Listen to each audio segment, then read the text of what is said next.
안녕하세요 여러분. 오늘도 말씀을 읽기 오신 모든 분들 환영합니다. 오늘 우리 이제 읽을 이야기는 어제에 이어서 에베소서의 이야기를 조금 더 보도록 하겠습니다. 어제 에베소서의 예정론에 대해서 잠깐 말씀을 드렸는데 조금 어려운 이야기죠. 그래서 누구나 어려워하는 내용이라고 볼 수 있습니다. 사실 이제 예정론에 대해서 이야기를 하면은 흔히 많은 분들이 이제 궁금해 하시는 게, 예정되어 있다면은 우리에게 주신 자유의지는 뭐냐, 자유의지. 하나님 분명 우리 사람들에게 자유의지를 주셨다고 했는데, 모든 것을 예정하셨으면은 자유의지는 없는 거 아닌가, 이제 이렇게 생각하시는 분들이 계십니다. 근데 이제 예정하셨다는 그 예정론과 또 자유의지와는 사실 이제 엄연히 이제 차이가 있어요. 이제 보통 일반적으로 세상에서 말하는, 철학에서 말하는 그런 예정된 그런 이야기는 운명론이라던가 숙명론, 결정론, 이렇게 보통은 봅니다. 그래서 사람에게는 아무 선택할 수 있는 권한이나 자유의지가 없고 모든 것은 운명적으로 결정되어졌다라고 보통 철학들은 얘기를 하는데요. 우리 예수님께서 말씀하시고 성경에서 이야기하는 그 사람의 예정론은요, 좀 다릅니다. 우리가 예정론이라고 하는 거는 예수님을 믿는 우리 그 사람들, 모든 사람들은 다 자유의지가 있어서 본인이 하고 싶은 대로, 본인이 선택하고 싶은 대로 100% 다 할 수 있는, 행할 수 있는 자유의지가 다 있어요. 그래서 지금 이 영상을 보시는 분들도 영상을 듣든지 말든지 끄든지 계속 보시든지 다 여러분 자유시잖아요. 100% 여러분 자유입니다. 100% 자유. 결정된 것이 아무것도 없어요. 그런데 구원받을 사람은 예정되어 있다는 겁니다. 구원받을 사람. 여러분, 그래서 우리가 선택하는 건 다 자유인데 결국에 하나님께서 예정하신 사람들, 그래서 하나님의 백성인 사람들은요, 처음 태어났을 때부터 그분들은 구원받는 거에 한해서는 그분들은 이미 부르심을 받을 사람들이 예정되어 있다. 그래서 하나님께서는 이 운명론이나 숙명론이나 결정론처럼 모든 게 다 우리가 정해져 있는 것은 아니지만 구원받을 사람들은 다 하나님 예정을 하셨기 때문에 때가 되면 언제인지는 모르나 하나님 부르실 때 그 부르심에 응답해서 나오는 사람들은 있다. 그래서 여러분, 이게 좀 사실은 그 말이 그 말 아닌가라는 약간 그런 생각이 들 정도로 좀 어렵죠. 근데 여러분, 좀 어렵다고 해서 하나님이 예정하셨다는 사실이 없는 이야기가 되는 건 아닙니다. 네. 여러분, 만약에 하나님께서 우리 세상을, 또 사람들을, 하나님의 자녀들을 모르셨다, 예정하지 않으셨다, 이제 이렇게 여러분 생각을 하면은요, 그게 또 오히려 더 이상해지는 거예요. 전지라고 하는 모든 것을 다 아시고 또 모든 걸 다 계획하시는 그 하나님의 섭리, 초월자의 그런 이제 이 신성이 우리 창조되고 또 구원받을 사람들을 몰랐다? 그리고 하나님도 모르셨는데 어떻게 하다 보니까 그 사람이 구원을 받았다? 그게 더 이상하잖아요. 여러분, 사실은 예정하지 않았는데 또 구원을 받았다. 하나님 모르셨는데 모르신 상태에서 그 사람이 구원받았다. 여러분, 굉장히 이상한 겁니다. 그러니까 예정하지 않으시고 창조했다, 이것도 이상한 거죠. 사실은 예정함이 없이 창조하셨다, 그건 여러분 신성의, 어떻게 보면은 조금 신성의 손상이라고 표현을 해야 될까요? 네, 신성으로 봤을 때 합당하지 않은, 적합하지 않은 그런 얘기일 수 있습니다. 그래서 여러분, 우리가 대한예수교 장로회 통합 측으로 지금 목사님은 목사 안수를 받았고, 또 우리 대한예수교 장로회 통합 측에서 이야기하는 그 신학이 있는데요, 우리 그리스도인들, 예수 그리스도를 믿는 과정에 대해서 이야기를 할 때, 구원론에 대해서 이야기를 할 때 첫 번째가 제일 먼저 예정하심입니다. 예정하심. 하나님이 구원받을 사람들을, 하나님의 백성들을 창세 전부터 미리 아시고 정하셨다. 택정함을 입은 사람들이 있다. 그리고 때가 되면 언제인지는 모르지만 그분들을 부르신다. 소명이라고 하죠. 소명. 그러니까 부르심에 응답해서 나오는 사람들이 있고, 그 나오는 사람들이 다시 태어나는 과정, 그래서 거듭남, 중생이라고 표현을 하죠. 거듭나는 과정이 있음으로 말미암아 믿음이 생기는 거다. 믿음이라는 게 여러분, 거듭나야지만 생기는 겁니다. 그 믿음이 생겼다는 거는요, 여러분, 다 100% 거듭나신 거예요. 100%. 거듭남이 없으면 하나님 나라에 들어갈 수 없다. 성경은 이야기를 하는데, 믿음이 생겼다는 거는 곧 거듭났다는 거기 때문에 믿는 분들은 다 누구나 하나님 나라에 들어갈 수 있는 조건을 갖추신 게 되는 겁니다.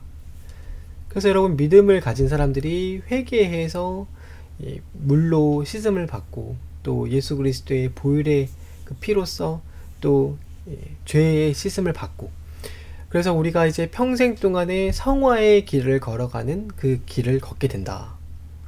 거듭남은 한 번이죠. 믿음도 한 번입니다. 회개도 딱 한 번이에요.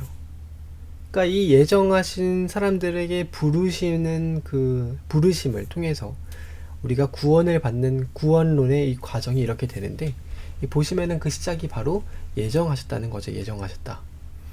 예. 그래서 여러분, 우리가 성화는 6번 단계의 이 성화는요, 우리가 예수님을 닮아가고 또 신의 성품에 참여하는 자가 되는 거는 예수님 다시 오실 때, 부활하실 때, 이 땅에 재림하실 때까지 완성을 하는 과정이지 한 번에 되진 않아요. 누구는 그 성화의 과정이 천천히 될 수도 있고, 누구는 조금 다른 분보다 성화의 과정을 빨리 거치실 수도 있지만, 성화는 여러분 점진적으로 천천히 이루어지지만 앞에 있는 그 회개와 예정, 그래서 예정부터 소명에 이르기까지, 소명은 이제 각자의 시기가 다르니까요.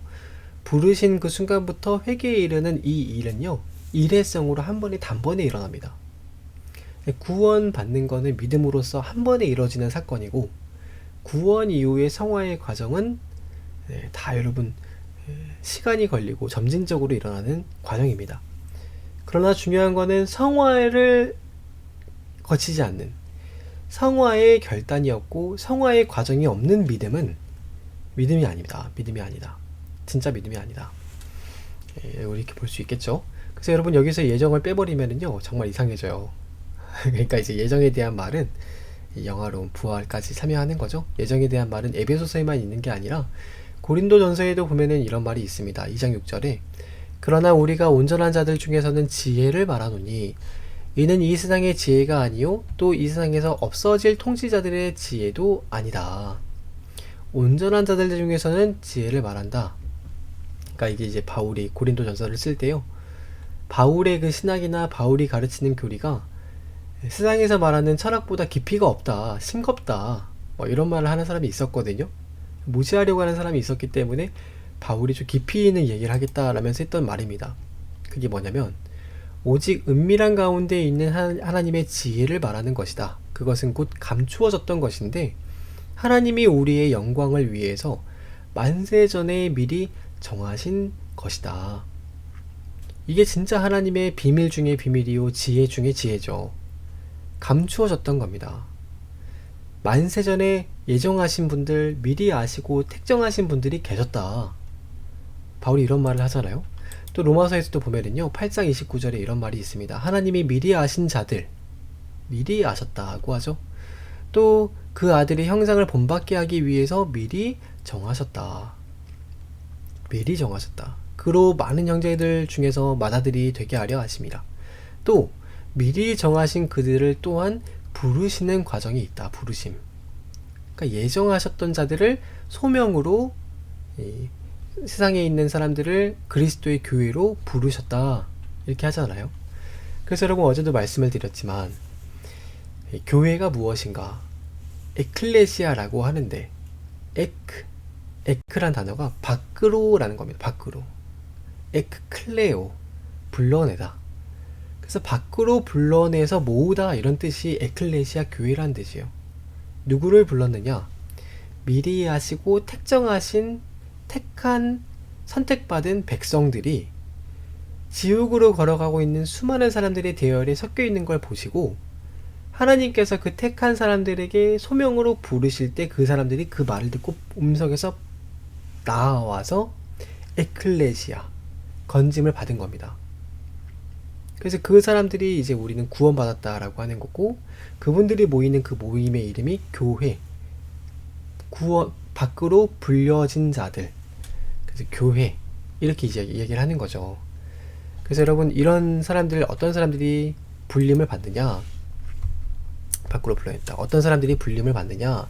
창세전에 그리스도 안에서 택정함을 입은 사람들, 하나님의 기쁘신 뜻대로 예정함을 입은 사람들, 하나님의 자녀가 되게 하신 사람들, 예수 그리스도의 피로써 죄의 사함을 받은 사람들, 모든 지혜와 총명을 넘치게 받은 사람들, 하나님의 뜻의 비밀을 알게 하신 사람들, 그리고 약속하신 성령으로 완전하게 인침을 받은 사람들을 구분해서 세상 밖으로 교회로 불러내셔서 물로 씻어서 세례를 받게 하시고 예수 그리스도의 피로써 죄 없이 하셨다는 겁니다. 그게 바로 여러분, 우리의 정체성이에요. 우리의 정체성. 그래서 여러분, 이런 분들은 이제 세상에 있는 이런, 세상에서 속했을 때 그 죄의 본성을 따라 지옥으로 걸어가는 그런 사람들의 대열에서 벗어났으니까 그 길을 따르는 것이 아니라 오직 그 하나님 말씀, 여호와의 율법을 즐거워하며 주야로 묵상하는 그런 삶을 살게 된다는 겁니다. 그래서 그걸 바로 이제 성경이 표현하기를 마음의 할례를 행했다. 하나님을, 예수님을 사랑하는 마음을 허락하셨다. 더하셨다. 그래서 여러분, 이제 이런 사람들이 살아가다 보면은요, 본인의 아직 그 죄성이 몸에 남아있기 때문에 우리가 법적으로는 죄에서 끊어지고 죄와 결별을 했지만 아직은 죄의 본성과 흔적이 남아 있습니다. 그래서 이제 날마다 우리가 하나님 말씀대로 살아가고자 노력을 하더라도 넘어질 때도 있고 실수할 때도 있고 여러 사람들과 부딪히면서 좌충우돌하면서 서로 상처를 입히기도 하고 상처 입기도 하고요. 관계 속에서의 어려움을 겪기도 합니다. 그러나 우리가 마침내 성화의 과정을 통해서 영광스러운 그 부활에 참여할 때는 온전한 모습으로 완전하게 변화가 되는 거예요. 그래서 그거는 여러분 점진적으로 일어나는 거죠. 점진적으로. 그래서 보시면은 이 부름을 받은 끄집어내임을 당한 사람들, 이 사람들을 교회라고 부르고 그 사람들을 몸으로 해서 공동체를, 그 사람들을 몸으로 해서 머리가 되시는 분이 바로 예수 그리스도시다. 그래서 몸이라는 기관은 머리가, 뇌가 이야기하는 뇌의 어떤 지시를 받는, 명령을 받는 행동기관입니다. 수행기관. 수행하는 어떤 개체죠. 그렇기 때문에 머리 대신 예수 그리스도의 그 뇌의 이야기를, 또 그 명령과 말씀을 잘 행하면서 예수 그리스도께서 하셨던 것을 이제 우리 몸이 해야 되고, 예수님께서 하셨던 일들, 전도하는 것, 교육하는 것, 또 봉사하는 것, 또 많은 사람들 또 그 거룩하게 살아내는 것, 그런 것들을 이제 교회가, 그리스도의 몸된 한 명 한 명의 성도들이 그 일을 이제 수행해야 하는 겁니다. 그래서 여러분, 이런 일을 할 때는요, 하고 싶은 대로 막 하시면 안 돼요. 마구잡이로 하는 게 아니라 윤리를 따라서 이제는 해야 됩니다. 윤리를 따라서. 그래서 교회는 하나님의 뜻을 이룰 때 윤리적으로 해야 한다. 세상 사람들도 여러분 착한 일을 많이 하죠. 어떤 사람은 성공하기 위해서 착한 일도 하고요. 또 위선적으로 착한 일을 하는 경우도 있습니다. 자기 만족을 위해서. 근데 우리 그리스도인은요, 선행을 행하는 것도 윤리를 따르고 예수 그리스도의 뜻을 따라서 주님을 사랑함으로 성령 안에서 그 윤리를 지켜가야 되는 겁니다. 그 예수님께서 산상보훈을 말씀하실 때 그 산상보훈이 그래서 굉장히 높은 윤리의식을 담고 있는 거죠. 윤리. 설교하실 때 이 산상수훈을 설교하시는데, 이게 사실은 여러분 레위기 19장에 있는 내용을 가지고 예수님께서 완전하게 하신 겁니다. 오해가 있는 것들을 좀 바로잡아 주시고, 수준이 낮아서 미흡했던 부분들은 더 보완해서 완전하게 하셨던 이야기들이 바로 예수님의 설교였어요. 설교. 대표적으로 산상수훈. 그래서 옛사람들이 이렇게 하라 라는 말은 너희는 들었으나 나는 너에게 이르노니 너희는 이렇게 하라 라고 하면서 그 의식의 수준과 윤리의 수준을 조금씩 높여가시는 거예요. 그래서 결론이 뭐냐? 결론적으로 하시는 말씀은 너희의 의로움이, 너희의 의가 서기관과 바리새인보다 더 낫지 못하면 결단코 천국에 들어가지 못한다. 우리의 윤리의 수준이 근데 세상에서 그냥 자기 만족을 위해서 하는 사람보다 더 거룩해야 된다. 그 성화되어야 한다. 이런 욕심을 따라서 돈을 따라 행하는 것이 아니라 정말 성화되어야 한다. 이런 과정까지도 말씀을 하시죠. 그래서 육신의 정욕과 안목의 정욕과 이생의 사랑과 우리의 모든 그 욕망들, 정욕들은 이 마귀적인 것들이 대부분입니다. 성령을 따르지 않는 것은요, 다 마귀적인 것들이요. 욕정, 정욕, 또 안목, 눈으로 보아서 느끼는 그런 정욕들. 그래서 성경도 얘기하기를 가늠하는 여자들이요, 세상과 벗된 것이 하나님과 원수됨을 너희가 알지 못하느냐. 그래서 하나님과 원수되는 길이 바로 세상을 사랑하는 길. 그 세상을 사랑하지 말라. 이 세상을 본받지 말라. 성경이 늘 이야기를 하잖아요. 세상대로 살면 안 되고 이제는 하나님 말씀대로 진리 안에서 살아야 합니다. 그래서 그 길이 뭐냐? 진실하고 성실하고 착하고 충성되고 정직하고 공평하고 의롭고 윤리적으로. 그래서 예수 그리스도를 믿는 사람이라면 응당 세상으로부터 칭송과 존경을 받아야 될 정도의 삶을 살아갈 때, 그럴 때 전도가 되는 거예요. 그럴 때. 그래서 그게 안 되잖아요.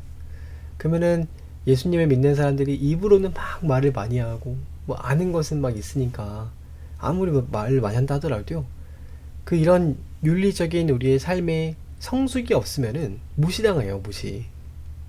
교회의 권위가 땅 바닥까지 떨어집니다. 여러분, 교회의 권위가 어디에서 나오느냐? 윤리에서 나온다는 거예요. 윤리에서. 교회의 품위는 어디에서 나오느냐? 문화에서 나옵니다. 문화. 이 문화가 너무 세속적이면은요, 사람들이 교회의 품위를 인정하질 않아요. 성도들 교회의 그런 삶이 엉망이면은요, 교회의 권위는 다 사라져버립니다. 아무도 듣질 않아요.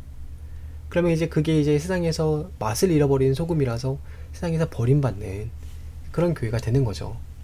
그래서 우리가 해야 될, 그리스도의 몸으로서 해야 될 일이 있다면은요, 그건 바로 거룩하고 구별된 문화를 만들어가고 세상과는 다른 정말 거룩하고 다른 그런 삶을 살아가는 것. 그게 여러분 우리에게 정말 중요한 겁니다. 그래서 여러분, 그걸 여러분 교회라고 하는 거예요. 교회. 교회의 역할은 그겁니다. 근데 이제 워낙에 믿음으로서만 구원받는다 거기까지만 하고 그 뒤를 안 하니까요, 교회가 뭘 해야 되는지를 몰라요. 교회가 뭘 해야 되는지.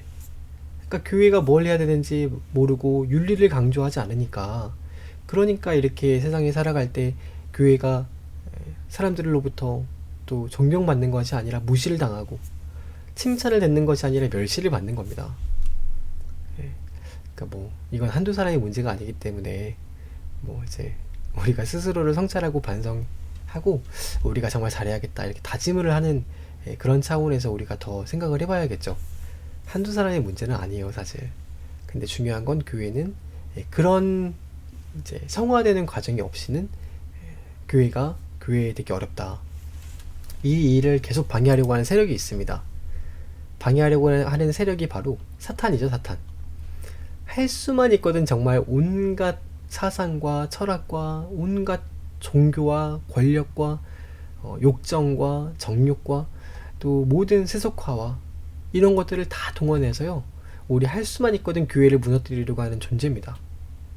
그래서 정사와 권세와 어둠의 주관자들, 그리고 악한 영들, 이런 자들이 모든 수단과 방법을 가리지 않고 전력을 다 동원해서 우리를 속여요. 미혹하는 자들이라고 하잖아요. 그러니까 우리가 넘어지게, 교회의 역할을 다 하지 못하게 만듭니다. 그래서 이런 적의 전략이 이렇게까지 되기 때문에 하나님께서도 우리에게 전략을 하나 주셨어요. 그 교회가 교회되게 하기 위해서 우리가 해야 될 것은 무엇이냐? 첫 번째는 진리의 말씀이죠. 말씀. 진리로, 정말 참된 이치로 허리에 띠를 띠고 가슴에는 의로움으로 흉배를 입고. 그래서 여러분, 이제 실제로 양심의 거리낌이 없는 그 의의 흉배, 우리의 삶이 정말 거룩한 의로움으로 그 가슴을 보호하는 겁니다. 가슴. 여러분, 적들이나 여러분 주위에 있는 분들의 그런 가끔 가다가 비방을 들을 수 있잖아요. 참소를 당할 때도 있고, 내가 하지 않는 일로 억울함을 당할 때도 있으시잖아요. 근데 그 자기의 억울함과 또 그 개인의 이런 옆에 있는 사람들의 조롱과 참소로부터 나를 지키는 방법은요, 평소의 행실입니다. 평소에 그분이 얼마나 의롭고 진실되게 의로움으로 사람들을 대했고 맡았던 일들을 행했느냐, 그걸 보고 사람들은요, 우리가 위기가 찾아왔을 때 자신을 보호해주는 보호막이 되는 거예요. 사람들에게 가슴에 의로움으로 흉배를 입는다. 이 방탄조끼죠. 방탄조끼. 사실상 방탄조끼입니다. 아무리 비난의 화살이 날아온다 하더라도 방탄조끼 덕분에 심장이 보호를 받는 거예요. 의로움으로. 또 평안의 복음의 신을 신으라 라고 했는데, 복음을 가진 자들은 신발을 늘 신어야 돼요. 신발을 신고 가야 됩니다, 여러분. 여기가 좋사오니 라고 앉아 계시면요, 큰일 나요. 고인물 되십니다. 고인물 되면은 매너리즘 찾아와요. 매너리즘 찾아오면은 신앙의 해이가 옵니다. 그러면 여러분이 이제 앞으로 끝없이 전진하고 나아갔던, 사명을 위해서 달려갔던 바울처럼 나아가야 되는데, 정체되고 정지되고 성화의 성숙이 멈춰버리는 거죠. 그러니까 내가 지금 가는 길이 잘 맞나? 내가 지금 잘 신앙생활 하고 있나? 이런 생각이 다 들게 됩니다. 평안의 복음의 신발을 신지 않고 나아가지 않으면 그렇게 된다는 거죠. 그리고 방패를 들어야 되는데, 믿음의 방패. 그 디아블로스 마귀가 아무리 불화살을 쏘아대더라도 거뜬하게 믿음으로 다, 그건 별거 아니야. 그럴 수 있는 거지. 하나님 말씀을 봐. 믿음으로써 그 모든 공격들, 불화살들을 툭툭툭 쳐낼 때, 그때 여러분, 우리가 그 모든 어려움과 또 시험들을 너무 굴곡 없이, 업앤다운 없이 이겨나갈 수 있습니다. 또 구원의 투구. 구원의 투구로 머리를 무장해야겠죠. 구원의 투구. 그리고 여러분, 가장 중요한 게 뭐냐? 성령의 검. 그래서 의의 흉배, 진리의 허리띠, 평안의 복음의 신발, 믿음의 방패, 구원의 투구, 그 다음에 성령의 검을 들라라고 했는데, 보시면은 딱 느낌이 오시죠? 여기 보이는 다른 것들은 다 보호수단입니다. 보호수단. 근데 딱 하나만 공격수단이 있어요. 그게 뭐냐면 성령의 검입니다. 좌우로 날선 하나님의 말씀의 검, 성령의 검. 그래서 여러분, 만약에 성령의 검을 들지 않고 나오셨다, 말씀을 모르고 만약 적진으로 달려가신다, 그럼 못 이기십니다. 여러분, 못 이겨요. 공격할 게 없는데 여러분 어떻게 이기겠어요? 말씀을 모르고는요, 절대 못 이깁니다. 말씀이 없었기 때문에 그 기독교 2000년 역사를 볼 때 중동의 그 이슬람 문화권의 모든 아시아권 교회가 넘어갔어요. 말씀의 검을 다 잃어버리고 나중에는 성경책도 막 안 읽혀주고 그랬기 때문에 유럽의 교회가 1000년 동안 썩어 빠진 거 아니에요? 말씀을 안 읽기 때문에 지금 세상에 여러분 그렇게 세속주의에 빠져도 자기가 세속주의로 빠졌는지를 모르는 겁니다.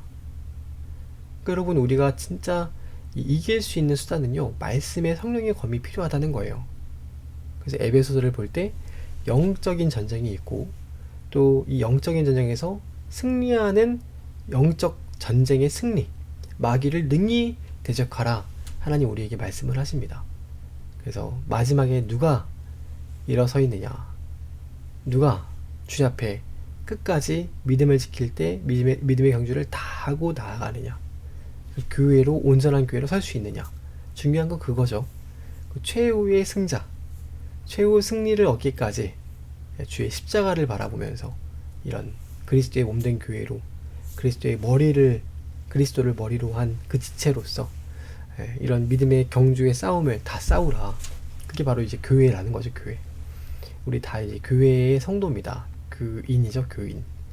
그래서 여러분, 이게 이제 에베소서에 들어있는 말씀이에요. 들어보시면은 이 내용들이 다 들어있는데, 목사님이 좀 정리해서 설명드린 겁니다. 그 읽어보시고 또 여러 차례 꼼꼼하게 들어보시고 읽어보시고 반복해서 보시면서 우리가 마땅히 해야 할 이 땅에서의 본분, 사명, 나아가야 할 길, 또 어떻게 신앙생활을 해야 할지 잘 정리하시는 여러분, 우리 에베소서 모든 시간 되시길 바랍니다. 오늘 여기까지 같이 읽도록 하죠. 여러분, 오늘 하루도 고생 많으셨고 평안한 밤 되시길 바랍니다. 목사님은 내일 이 시간에 또 같이 말씀 보도록 할게요. 여러분, 안녕히 주무세요. 안녕.